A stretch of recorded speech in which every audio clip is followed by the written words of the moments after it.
ஒரு கிராமத்தில் ஒரு திருடன் வாழ்ந்து கொண்டிருந்தான். ஒரு இரவு அவன் திருட வேண்டும் என்று முடிவு செய்து அருகிலுள்ள ஊருக்கு புறப்பட்டான்.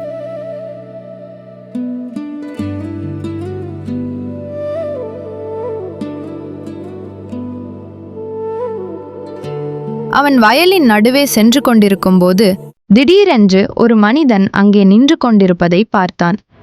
அதை பார்த்தவுடன் அவன் மிகவும் பயந்து ஓரமாக பதுங்கி மறைந்தான். அந்த மனிதன் அசையாமல் நின்று கொண்டே இருந்தான். எந்த வழியில் போவது என்று திருடன் குழப்பமடைந்தனர்.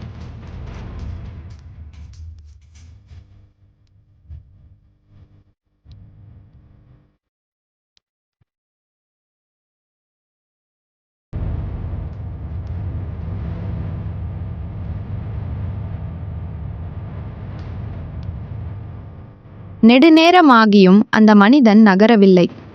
வேறு வழி இல்லாததால் தன்னுடைய தடியை எடுத்துக்கொண்டு மெதுவாக அவனை நோக்கி நடந்தான்.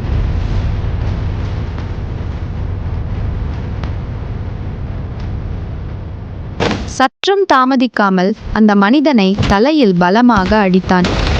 மீண்டும் மீண்டும் அடித்தான்.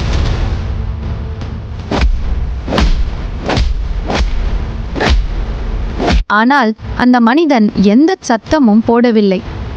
அவன் எதிர்த்து போராடவும் இல்லை. அவன் ஓடவும் இல்லை. அவன் அழவும் இல்லை. இதை கண்ட திருடன் ஆச்சரியப்பட்டான். இவன் யார்? ஏன் ஒன்றும் செய்யவில்லை என்று நினைத்தான்.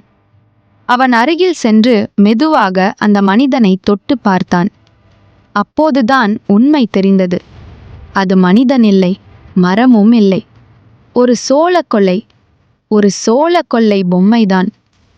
அதை பார்த்த திருடன் வெட்கப்பட்டு சிரித்தான்.